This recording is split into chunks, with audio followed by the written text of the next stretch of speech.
পরিকল্পনা রয়েছে আমাদের বড় স্ক্রিনে খেলা দেখানো।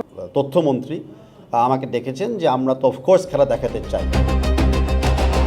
আগামী 11 জুন শুরু হতে যাচ্ছে 48 দলের ঐতিহাসিক ফিফা বিশ্বকাপ। সারা বিশ্বের ফুটবল প্রেমীরা যখন আনন্দের জোয়ারে ভাসছেন, ঠিক তখনই দেশের কোটি কোটি ফুটবল ভক্তের জন্য ঘনিয়ে আসছে এক চরম দুঃসংবাদ। টেলিভিশনের পর্দা কি এবার সম্পূর্ণ অন্ধকার থাকতে যাচ্ছে? ফুটবল ইতিহাসে প্রথমবার বাংলাদেশে কি আসলে ব্ল্যাক আউট হতে যাচ্ছে ফিফা বিশ্বকাপ?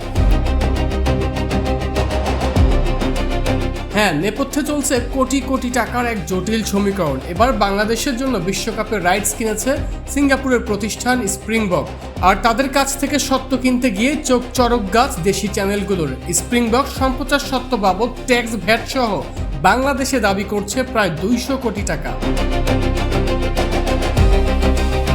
কিন্তু এই মন্দার বাজারে এত বিশাল অঙ্কের টাকা দিয়ে কেন কেউ এগিয়ে আসছে না? কারণ এবারের ম্যাচগুলো অনুষ্ঠিত হবে বাংলাদেশ সময় গভীর রাত আর ভোর রাতে। বেসরকারি চ্যানেল ও ওটিটি প্ল্যাটফর্মগুলোর হিসাব একদম পরিষ্কার, এত রাতে দর্শক কম থাকবে, যার ফলে বিজ্ঞাপন থেকে এই বিপুল টাকা তুলে আনা প্রায় অসম্ভব। তার উপর 2022 কাতার বিশ্বকাপে বড় অঙ্কের লোকসানের ক্ষতি এখনও কাটিয়ে উঠতে পারেনি রাষ্ট্রীয় সম্প্রচার মাধ্যম বিটিভি।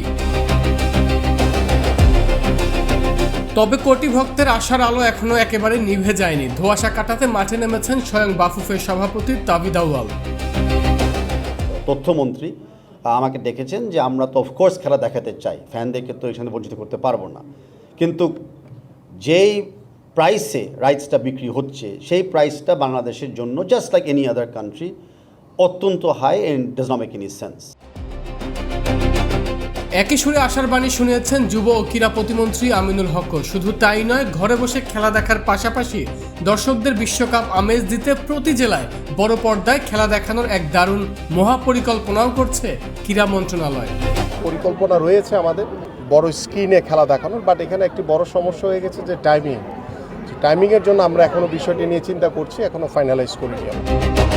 সময় যতই কমছে, উৎকণ্ঠা ততই আকাশচুম্বী হচ্ছে। শেষ মুহূর্তে সরকারের এই সর্বোচ্চ চেষ্টা আর বাফুফের উইনিং ফর্মুলা কি পারবে কোটি ভক্তের মুখে হাসি ফোটাতে, নাকি এবার খেলা দেখার জন্য অন্য কোনো ডিজিটাল মাধ্যমের দিকে ঝুঁকতে হবে সমর্থকদের?